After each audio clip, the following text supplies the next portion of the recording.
الحمد لله نحمده ونستعينه ونستغفره ونؤمن به ونتوكل عليه ونعوذ بالله من شرور أنفسنا ومن سيئات أعمالنا. من يهده الله فلا مضل له ومن يضلله فلا هادي له، ونشهد أن لا إله إلا الله وحده لا شريك له، ونشهد أن محمدًا عبده ورسوله. أعوذ بالله السميع العليم من الشيطان الرجيم، من همزه ونفخه ونفثه. بسم الله الرحمن الرحيم. يا أيها الذين آمنوا اتقوا الله حق تقاته ولا تموتن إلا وأنتم مسلمون. يا أيها الناس اتقوا ربكم الذي خلقكم من نفس واحدة وخلق منها زوجها وبث منهما رجالا كثيرا ونساء، واتقوا الله الذي تساءلون به والأرحام، إن الله كان عليكم رقيبا. يا أيها الذين آمنوا اتقوا الله وقولوا قولا سديدا يصلح لكم أعمالكم ويغفر لكم ذنوبكم، ومن يطع الله ورسوله فقد فاز فوزا عظيما. أما بعد، فإن خير الحديث كتاب الله، وخير الهدي هدي محمد صلى الله عليه وسلم، وشر الأمور محدثاتها، وكل محدثة بدعة، وكل بدعة ضلالة، وكل ضلالة في النار. فأعوذ بالله السميع العليم من الشيطان الرجيم. بسم الله الرحمن الرحيم. يا أيها الذين آمنوا كتب عليكم الصيام كما كتب على الذين من قبلكم لعلكم تتقون. وقال النبي صلى الله عليه وسلم: أتاكم رمضان شهر مبارك فرض الله عليكم صيامه، تفتح فيه أبواب الجنة وتغلق فيه أبواب الجحيم. رب اشرح لي صدري ويسر لي أمري واحلل عقدة من لساني يفقهوا قولي. اللهم رب زدنی علما. محترم بزرگوں، نوجوانوں، عزیز ماں اور بہنوں، اللہ رب العالمین کی بے شمار نعمتیں، اس کے بے شمار احسانات ہم لوگوں پر ہیں، اور ہم زندگی کے اندر جا بجا ان نعمتوں کا، ان احسانات کا مشاہدہ کرتے رہتے ہیں اور ان سے فائدہ اٹھاتے رہتے ہیں۔ بیش بہا درود و سلام نازل ہوں انبیاء کرام پر، اور خصوصاً آخری نبی سید المرسلین رحمۃ للعالمین حضرت محمد مصطفیٰ صلی اللہ علیہ وسلم پر۔ شعبان کا مہینہ اپنے آخری پڑاؤ پر ہے۔ 8 یا 9 دن شعبان کے باقی ہیں۔ اس کے بعد انشاءاللہ ہم اور آپ رمضان المبارک کے اندر قدم رکھیں گے۔ رمضان المبارک کا مہینہ ہمارے اوپر سایہ فگن ہونے والا ہے، اس لیے مناسب یہ سمجھا کہ رمضان سے پہلے اس کے استقبال میں ہم کیا کریں۔ محترم سامعین، رمضان المبارک کا مہینہ وہ مہینہ ہے جس کی کتاب و سنت کے اندر بڑی فضیلت اور اہمیت بیان کی گئی ہے۔ رمضان المبارک کا مہینہ وہ مہینہ ہے جس کے اندر اللہ رب العالمین نے اپنے کلام قرآن مجید کو نازل فرمایا۔ یہ وہ مہینہ ہے کہ اللہ رب العالمین اس مہینے کے اندر جنت کے دروازوں کو کھول دیتا ہے، جہنم کے دروازوں کو بند کر دیتا ہے، اور اسی مہینے میں اللہ رب العالمین شیطان کو زنجیروں میں جکڑ دیتا ہے۔ اور یہی وہ مہینہ ہے جس کے اندر اللہ رب العالمین اپنی رحمتوں کے دروازے خوش دلی کے ساتھ، فراخی کے ساتھ کھول دیتا ہے، اور اس کی رحمت کا، اس کی مغفرت کا یہ عالم ہوتا ہے کہ جب سے رمضان المبارک کا چاند نظر آتا ہے، اللہ رب العالمین اسی وقت سے اپنے بندوں کی مغفرت کرنا شروع کر دیتا ہے، اپنے بندوں پر رحم فرماتا ہے۔ ویسے تو اللہ رب العالمین کی رحمت سال کے 11 مہینوں میں بھی رہتی ہے، لیکن اس مہینے میں خصوصیت کے ساتھ اللہ رب العالمین اپنے بندوں کی طرف نظر رحمت سے دیکھتا ہے، نظر کرم سے دیکھتا ہے۔ یہ اتنا اہمیت کا حامل مہینہ، اس مہینے کی اتنی فضیلت، تو ہمیں اور آپ کو اس مہینے کے استقبال میں کیا کرنا چاہیے؟ جب ہمارے یہاں کوئی مہمان آتا ہے، بڑی ہی عزت والا، تکریم والا، تو ہم اس مہمان کی آمد پر اپنے گھروں کو سجاتے ہیں، اپنے در و دیوار کو مزین کرتے ہیں، اور خود بھی ہم زیب و زینت اختیار کرتے ہیں، اچھے لباس پہنتے ہیں، کھانے پینے کے لیے اچھے پکوان بناتے ہیں، تاکہ آنے والا مہمان ہمارے گھر سے اچھا میسج لے کے جائے کہ کتنے صاف ستھرے لوگ ہیں، کتنے اچھے لوگ ہیں کہ مہمانوں کا خیال رکھتے ہیں، اپنے گھر کو کس طریقے سے انہوں نے ہمارے لیے سجایا ہے، کوئی بھی چیز ان کے گھر میں بے ترتیب ہمیں نظر نہیں آئی، اور وہ خود بھی اتنے اچھے ہو کر، اتنے مزین ہو کر ہمارے سامنے خوش دلی سے ملے۔ تو جس طریقے سے ہم اور آپ اپنے آنے والے مہمان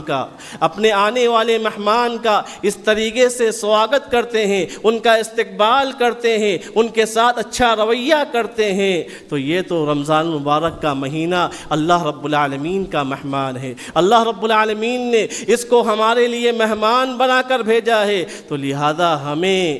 اس کا استقبال اچھے طریقے سے کرنا چاہیے، اس کا استقبال ہمیں عمدہ طریقے سے کرنا چاہیے، اور ایسا استقبال کرنا چاہیے کہ رمضان جب ہمارے یہاں مہمان بن کے آئے تو ہمارے دلوں کے اندر گندگی نہ رہے، ہمارے دل ایک دم پاک صاف رہے، شرک کی گندگی نہ رہے، بدعتوں کی گندگی نہ رہے، گناہوں کی گندگی نہ رہے، حسد اور کینے کی گندگی ہمارے دلوں میں نہ رہے۔ تو دل کو صاف کرنا ہمارے لیے اشد ضروری ہے کہ رمضان سے آنے سے پہلے ہم ہر طرح کی گندگیوں سے اپنے دل کو صاف کر لیں۔ جس طریقے سے باہر سے آنے والا مہمان ہمارے گھر میں آتا ہے، تو وہ ہمارے گھر میں ہم یہ نہیں چاہتے کہ کسی طریقے کی بے ترتیبی ہو، کسی طریقے کی کوئی گندگی ہو، کسی طریقے کی کوئی نازیبا چیز ہمارے گھر میں پائی جائے۔ اسی طریقے سے رمضان کے آنے سے پہلے ہمارے دلوں کی جو گندگی ہے، چاہے وہ کسی بھی طریقے کی گندگی ہو، اس کو اپنے دلوں سے ہٹانے کی ضرورت ہے، اس کو اپنے دلوں سے دور کرنے کی ضرورت ہے، کیونکہ رمضان کا معنی ہوتا ہے تپش۔ جب تیز تپش ہوتی ہے، تیز گرمی ہوتی ہے، تو بھٹی کے اندر جب کسی چیز کو ڈالا جاتا ہے تو وہ بھٹی، وہ تپش اس لوہے کے زنگ کو دور کر دیتی ہے، اس کو ایک دم صاف و شفاف کر دیتی ہے۔ اسی طریقے سے جب رمضان مبارک کا مہینہ آتا ہے تو مومن اپنے آپ کو گناہوں سے پاک کر لیتا ہے، اپنے آپ کو حسد، کینہ بغض کی بیماری سے پاک کر لیتا ہے۔ اور اسی طریقے سے ایک معنی رمضان کا یہ کیا جاتا ہے کہ بہار کی جو پہلی بارش گرتی ہے، پتے جو میلے ہوتے ہیں ان کے اوپر دھول چپکی ہوئی ہوتی ہے، جیسے ہی پہلی بارش ہوتی ہے وہ پتے صاف ہو جاتے ہیں، ہمیں اور آپ کو وہ سبزہ اچھا لگنے لگتا ہے، وہ ہریالی ہمیں اور آپ کو اچھی لگنے لگتی ہے۔ اسی طریقے سے جب رمضان مبارک کا مہینہ آتا ہے تو اللہ رب العالمین انسان کے گناہوں کو دھو دیتا ہے، انسان کے مومن کے گناہوں کو مٹا دیتا ہے۔ جس طریقے سے بارش سے ہریالی لہلہا اٹھتی ہے، وہ چمکنے لگتی ہے، روشن ہو جاتی ہے، لہلہانے لگتی ہے، اسی طریقے سے ایک مومن جب رمضان مبارک کا مہینہ پاتا ہے، اس میں عبادت کرتا ہے تو اللہ رب العالمین اس کے ایمان کو روشن کرتا ہے، اس کی گندگیوں کو دور کر دیتا ہے، اس کے گناہوں کو جھاڑ دیتا ہے، اس کے گناہوں کو صاف کر دیتا ہے۔ تو رمضان کا معنی ہوا تپش کے اندر تپنے والا سونا، جس طریقے سے روشن اور پاک و صاف ہو جاتا ہے گندگی سے، اسی لیے رمضان مبارک کا مہینہ ہمیں اور آپ کو پاک و صاف کرنے کے لیے آتا ہے۔ اور صوم اور سیام اس کے معنی ہوتے ہیں رکنا، کسی چیز سے رک جانا۔ شرعی اصطلاح میں صوم کہتے ہیں کہ اللہ رب العالمین کے حکم پر کھانے پینے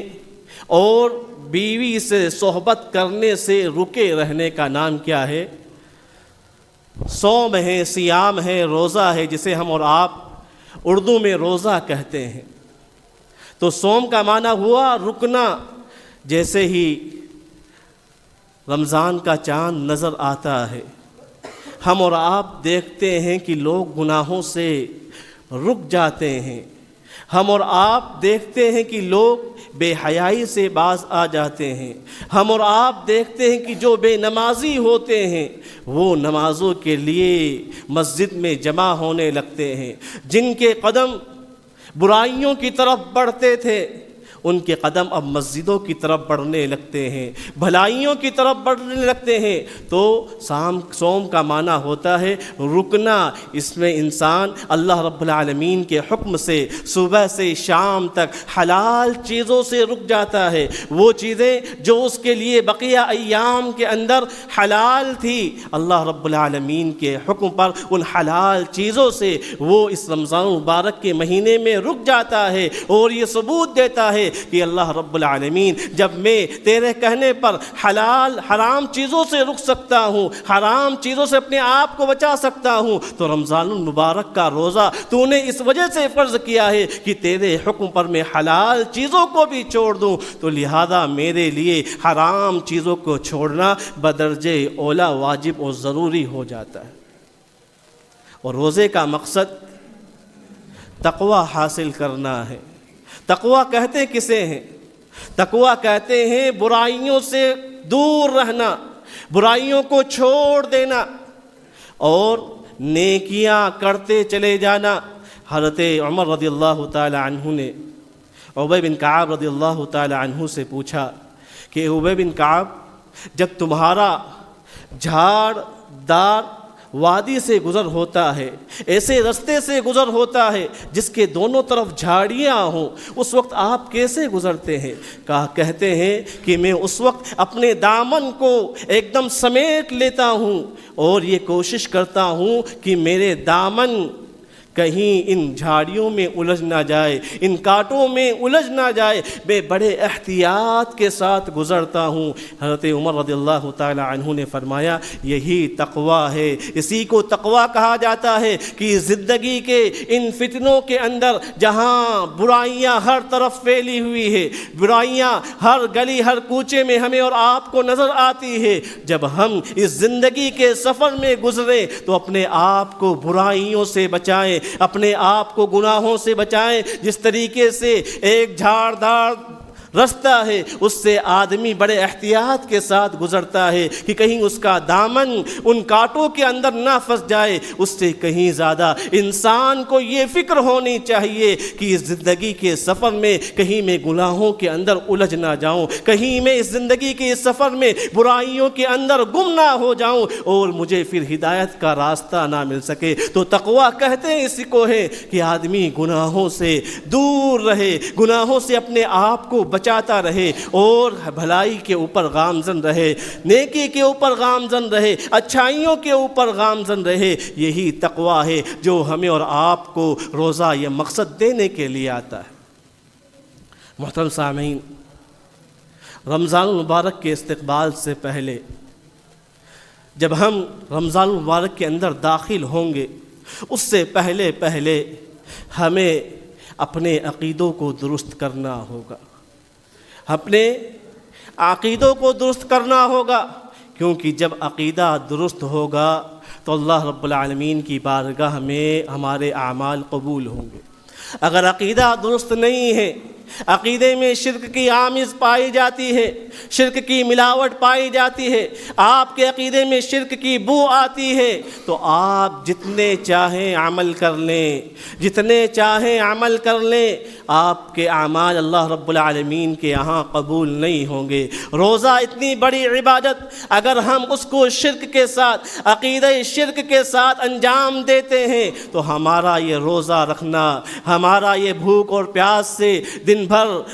گزار دینا اللہ رب العالمین کے ہاں کوئی معنی نہیں رکھتا ہے۔ اللہ رب العالمین اگر ہم روزہ رکھیں تو اللہ رب العالمین کو کوئی فائدہ نہیں ہونے والا، اگر ہم روزہ نہ رکھیں تب بھی اللہ رب العالمین کی قدر و منزلت میں کوئی کمی آنے والے نہیں ہے۔ وہ مالک الملک پہلے بھی تھا، اب بھی ہے اور ہمیشہ رہے گا، اس کی ملکیت میں کوئی کمی واقع ہونے والی نہیں ہے۔ اگر ہم روزہ رکھیں گے تو اس میں ہمارا فائدہ ہے، اور اگر ہم روزے کو شرک کی ملاوٹ کے ساتھ رکھتے ہیں تو یہ روزہ ہمیں فائدہ نہیں پہنچائے گا۔ فقد حبط عملو، کہ اللہ رب العالمین اس کے اعمال کو برباد کر دیتا ہے جس کے اعمال میں شرک کی ملاوٹ پائی جاتی ہے، جس کے عقیدے میں شرک کی بو آتی ہے۔ تو سب سے پہلے ہمیں اپنے عقیدے کو درست کرنا ہوگا، نیتوں کو خالص کرنا ہوگا۔ لہذا سب سے پہلا فرض ہمیں رمضان المبارک سے پہلے جو کرنے کا ہے وہ اپنے دلوں کے اندر توحید کی محبت کو بٹھانا ہے اور شرک سے اپنے دل کو پاک کرنا ہے، اپنے اعمال کو پاک کرنا ہے۔ اگر ہم یہ کر لیے تو اللہ رب العالمین کا وعدہ ہے، اللہ رب العالمین الا من تاب وآمن وعمل صالحا، کہ جو آدمی اپنے شرک سے توبہ کر لیتا ہے اور پھر نیک اعمال کرتا ہے تو اللہ رب العالمین فَيُبَدِّلُ اللَّهُ سَيِّئَاتِهِمْ حَسَنَات، اللہ رب العالمین اس کے گناہوں کو بھی اس کی نیکیوں میں بدل دیتا ہے۔ تو اپنی نیتوں کو خالص کرنے کی ضرورت ہے، اپنے دل کو عقیدہ توحید سے بھرنے کی ضرورت ہے، اپنے دل کو شرک کی بدعتوں کی غلاظتوں سے پاک کرنے کی ضرورت ہے، تاکہ اللہ رب العالمین کے یہاں ہم جو عبادت کرنے جا رہے ہیں وہ عبادت اللہ رب العالمین کے یہاں قابل قبول ہو۔ دوسری چیز جو ہمیں اور آپ کو کرنی ہے وہ ہے توبہ اور استغفار۔ یا ایھا الناس توبوا الی اللہ توبۃ نصوحا، کہ یہ لوگوں اللہ رب العالمین سے توبہ و استغفار کرو، اللہ رب العالمین سے اپنے گناہوں کی معافی طلب کرو۔ اللہ رب العالمین اپنے اس بندے سے بڑی محبت کرتا ہے جو اللہ رب العالمین کے سامنے اپنے گناہوں کی معافی طلب کرتا ہے، اپنے گناہوں سے پاک ہونا چاہتا ہے، اللہ رب العالمین کے سامنے روتا ہے، گڑ گڑاتا ہے کہ اللہ رب العالمین میں خطا کار ہوں، میں سیاہ کار ہوں، میں برائیوں میں ملوث رہتا ہوں، اے اللہ رب العالمین تو مجھے معاف فرما دے۔ اللہ رب العالمین کہتا ہے کہ اس بندے کو میرے اوپر یقین ہے کہ کوئی ذات ہے، ایسی ہے جو گناہوں پر مواخذہ کرنے والی بھی ہے، جو گناہوں کو معاف کرنے والی بھی ہے، لہذا میرا بندہ جب میرے سامنے آنسو بہاتا ہے، ندامت کے آنسو بہاتا ہے اور میرے سامنے ہاتھ اٹھاتا ہے تو مجھے شرم آ جاتی ہے کہ میں اس کے ہاتھ کو خالی لوٹا دوں۔ اللہ رب العالمین اتنا خوش ہوتا ہے، اتنا خوش ہوتا ہے کہ ایک حدیث میں نبی کریم صلی اللہ علیہ وسلم ارشاد فرماتے ہیں کہ ایک آدمی چٹیل میدان کے اندر اپنے ساز و سامان کے ساتھ سواری پر رکھ کر چل رہا ہے، اور اسی تھکان کے درمیان وہ ایک آرام کرنے کے لیے ایک درخت کے سائے کے نیچے لیٹ جاتا ہے۔ اسی دوران اس کی آنکھ لگ جاتی ہے، اور آنکھ لگتی ہے تو وہ چین کی نیند سوتا ہے، اور جب آنکھ کھلتی ہے تو اپنے سامان کو، اپنی سواری کو وہاں نہیں پاتا ہے، ادھر جاتا ہے ادھر جاتا ہے، تھکا ماندہ پھر اسی درخت کے نیچے آ کر بیٹھ جاتا ہے، اور یہ سوچنے لگتا ہے کہ اب میری موت یقینی ہے، اب میری موت یقینی ہے۔ اسی سوچ اور فکر میں اس کی دوبارہ آنکھ لگ جاتی ہے، اور جب اس کی آنکھ کھلتی ہے تو اپنے سامنے اس سواری کو دیکھتا ہے، اپنے پورے ساز و سامان کو دیکھتا ہے تو بڑا خوش ہوتا ہے، بڑا خوش ہوتا ہے، اور اس کی زبان سے ایسے کلمات نکل جاتے ہیں، ایسے کلمات نکل جاتے ہیں جو خلاف شرع ہوتے ہیں، لیکن اللہ رب العالمین کو وہ کلمات اتنے پسند آتے ہیں، اتنے پسند آتے ہیں کہ اللہ رب العالمین فرماتا ہے کہ اس سے کہیں زیادہ میں اپنے بندے سے محبت کرتا ہوں، جتنا بندہ اپنی سواری کو پانے کے بعد خوش ہوتا ہے، میں اس سے کہیں زیادہ اپنے بندے سے خوش ہوتا ہوں جو برائیوں میں ملوث رہنے کے بعد مجھے پکارتا ہے، گناہوں میں ڈوبے رہنے کے باوجود وہ مجھے پکارتا ہے اور مجھ سے اپنے گناہوں کی معافی چاہتا ہے، تو میں اس کے گناہوں کو معاف کر دیتا ہوں۔ اور ایک حدیث میں نبی کریم صلی اللہ علیہ وسلم فرماتے ہیں کہ تم آسمان اور زمین کے درمیان کا جو خلا ہے اس کے درمیان بھی گناہ لے کے آؤ، اور پھر مجھ سے معافی طلب کر لو، مجھ سے توبہ و استغفار کر لو، تو میں تمہارے گناہوں کو معاف کر دوں گا، چاہے وہ آسمان اور زمین کے خلا کو کیوں نہ بھر دیں، چاہے وہ سمندر کے جھاگ کے برابر ہی کیوں نہ ہو، میں تمہارے گناہوں کو معاف فرما دوں گا، تمہارے گناہوں کو بخش دوں گا۔ تو لہذا رمضان کے آنے سے پہلے، رمضان کے استقبال میں ہمیں اللہ رب العالمین سے سچی توبہ کرنی ہے، ایسی توبہ کرنی ہے کہ ہم گناہوں کو چھوڑ دیں گے، گناہوں کے قریب نہیں جائیں گے، ہمیشہ نیکیاں کرتے رہیں گے۔ اللہ رب العالمین کا یہ وعدہ ہے کہ اللہ رب العالمین اس کے بندے کے گناہوں کو معاف فرما دیتا۔ تیسری چیز جو ہمیں اور آپ کو کرنی ہے وہ یہ کہ ہمارے معاشرے میں ہم مل جل کر رہتے ہیں، خاندان کے ساتھ ہمارا دلی لگاؤ ہوتا ہے۔ کبھی کبھار ایسا ہوتا ہے کہ چھوٹی سی بات ہوتی ہے، ہم اس کو بڑا بنا دیتے ہیں، جس کی وجہ سے خاندان ٹوٹ جاتے ہیں، بھائی سے روٹھ جاتا ہے، بھائی بہن سے روٹھ جاتا ہے، والد بیٹے سے روٹھ جاتا ہے، بیٹا والد سے روٹھ جاتا ہے، اور کئی دن گزر جاتے ہیں، کئی ہفتے گزر جاتے ہیں، کئی مہینے گزر جاتے ہیں، یہاں تک کہ کتنے سال گزر جاتے ہیں، بات چیت بند ہے، بات چیت بند ہے۔ نبی کریم صلی اللہ علیہ وسلم فرماتے ہیں کہ ہر جمعرات کو اور ہر سوموار کو اللہ رب العالمین اپنے بندوں کی معافی فرماتا ہے، لہذا اللہ رب العالمین تمام بندوں کو معاف فرما دیتا ہے سوائے دو لوگوں کے، ایک مشرک، ایک وہ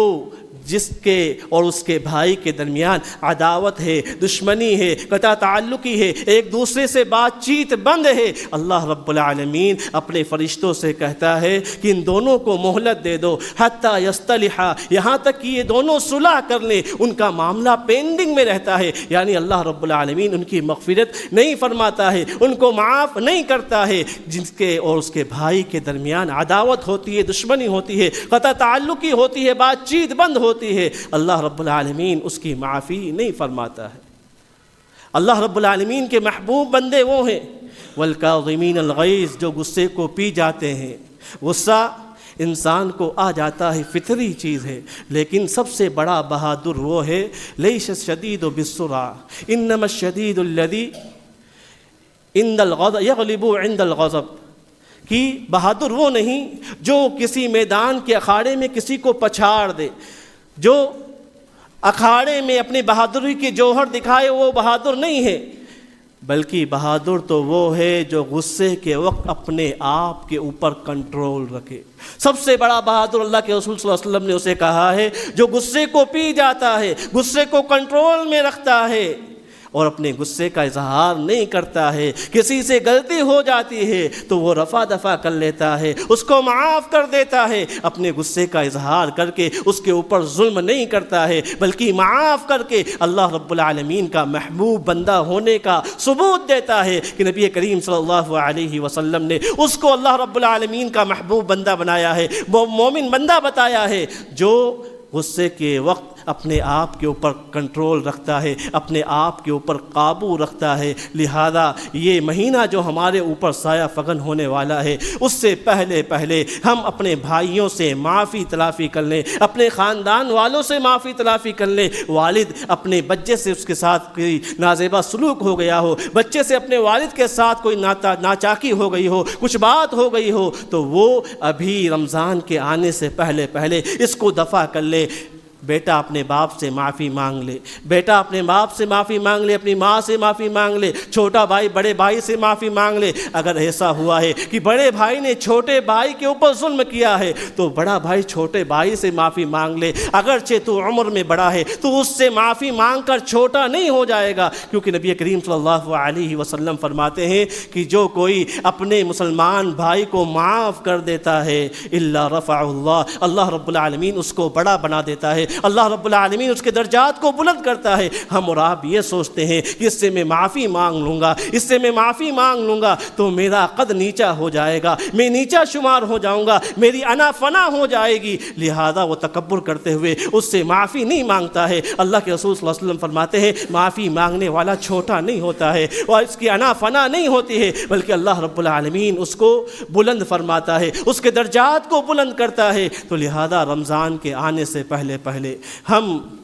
اپنے بھائیوں کو معاف کریں، اپنے رشتہ داروں کو معاف کریں، جس سے ہماری رنجش ہے اس کو جا کر ملیں۔ اگر آپ کی غلطی نہ ہو پھر بھی اگر آپ اس سے جا کر معافی مانگ لیتے ہیں تو یہ صلہ رحمی ہے، اسی کو صلہ رحمی کہا گیا ہے۔ نبی کریم صلی اللہ علیہ وسلم کے پاس ایک آدمی آتا ہے اور کہتا ہے اللہ کے رسول صلی اللہ علیہ وسلم میں اپنے رشتہ داروں کے ساتھ اچھا سلوک کرتا ہوں، وہ میرے ساتھ برا سلوک کرتے ہیں، میں ان کے ساتھ بھلائی کرتا ہوں، وہ میرے ساتھ برائی کرتے ہیں۔ اللہ کے رسول صلی اللہ علیہ وسلم میں ان کے ساتھ ایسا سلوک کرتے کرتے اکتا گیا ہوں۔ نبی کریم صلی اللہ علیہ وسلم فرماتے ہیں اگر تو ان کے ساتھ بھلائی کرتا رہے گا تو اس کے منہ میں گرم آگ داخل کرتا رہے گا، اور اللہ رب العالمین جب تک تو ان کے ساتھ بھلائی کرتا رہے گا اللہ رب العالمین تمہارے لیے ایک فرشتے کو مقرر کر دے گا جو اللہ رب العالمین کی طرف سے مقرر ہوگا اور تمہاری حفاظت کرے گا۔ تو معلوم چلا کہ اگر کسی بھائی سے ہم اور آپ صلہ رحمی کرتے ہیں، اس کے ساتھ ملنا چاہتے ہیں اور وہ ہمارے ساتھ ملنا نہیں چاہتا ہے، ہم ان کے ساتھ بھلائی کرتے ہیں، وہ ہمارے ساتھ برائی کرتا ہے، تو نبی کریم صلی اللہ علیہ وسلم نے فرمایا کہ یہی صلہ رحمی ہے، یہی رشتوں کو جوڑنا ہے۔ صلہ رحمی یہ نہیں کہ آپ کے ساتھ جو اچھا کرے آپ اس کے ساتھ اچھا کرو، یہ بھی نیک عمل ہے کہ آپ کے ساتھ جس نے بھلائی کی ہے آپ اس کا بھلائی سے بدلہ دیں، لیکن جس نے آپ کا برا چاہا ہے، آپ کے ساتھ برائی کی ہے، آپ کو برا سمجھا ہے یا آپ کے ساتھ برائی کرنے کا ارادہ کیا ہے، اگر آپ اس کے ساتھ بھلائی کرتے ہیں، آپ اس کے ساتھ نرمی کا رویہ اختیار کرتے ہیں، عفو و درگزر کا معاملہ اختیار کرتے ہیں، تو اللہ رب العالمین کی طرف سے ایک فرشتہ مقرر ہو جاتا ہے جو تمہاری خیر خواہی کے لیے اللہ رب العالمین متعین کرتا ہے۔ محترم بزرگوں اور دوستو، رمضان کے آنے سے پہلے اپنے گھر والوں کو، اپنے رشتہ داروں کو، اپنے ملنے جلنے والوں سے معافی تلافی کر لو، کیونکہ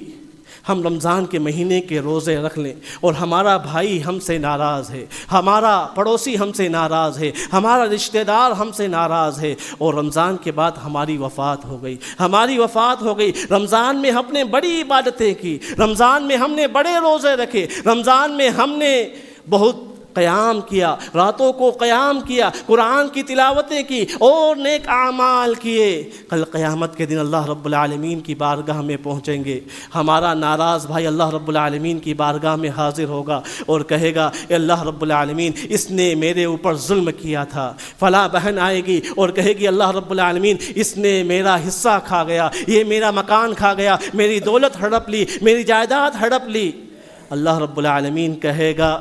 اللہ رب العالمین کہے گا کہ اس کی نیکیاں اس کو دے دی جائے، اس کی نیکیاں اس کے بھائی کو دے دی جائے، اس کی نیکیاں اس کی بہن کو دے دی جائے، اور ہم کلاش ہو جائیں گے، فقیر ہو جائیں گے۔ اللہ رب العالمین کے ہاں کامیابی یہی ہے کہ ہم جنت میں چلے جائیں، ہمیں جنت مل جائے اگر ہم نیک اعمال کریں، نمازیں پڑھیں، روزے رکھیں، صدقہ و خیرات کریں، رمضان المبارک کا مہینہ پا کر ہر نیکی کر لیں۔ رمضان کے 30 ایام کے اندر ہم نیکیوں کے اندر بڑھ چڑھ کر حصہ لے لیں، لیکن اگر ہمارا بھائی ہم سے ناراض ہے اور اسی ناراضگی کے عالم میں ہماری وفات ہو گئی تو یہ ہماری نیکیاں ہمارے کچھ کام نہیں آئیں گی۔ تمام نیکی اللہ رب العالمین اس کو دے دے گا جس کے اوپر آپ نے ظلم کیا ہے، جس کو آپ نے ستایا ہے، جس کا حق آپ نے کھایا ہے۔ تو جس کا حق آپ کے پاس ہے، رمضان کے آنے سے پہلے ہم اس کو لوٹا دیں، اس کو لوٹا دیں۔ کسی کی غیبت کی ہے اس سے معافی مانگ لیں، کسی کو دھوکہ دیا ہے اس کو بتا دیں کہ آپ کا یہ حق ہے، میں نے آپ سے دھوکے سے لے لیا۔ اگر ہم نے ایسا کر لیا تو یہ رمضان المبارک کے مبارک ایام ہمیں قیامت کے دن اعلیٰ سے اعلیٰ مقامات پر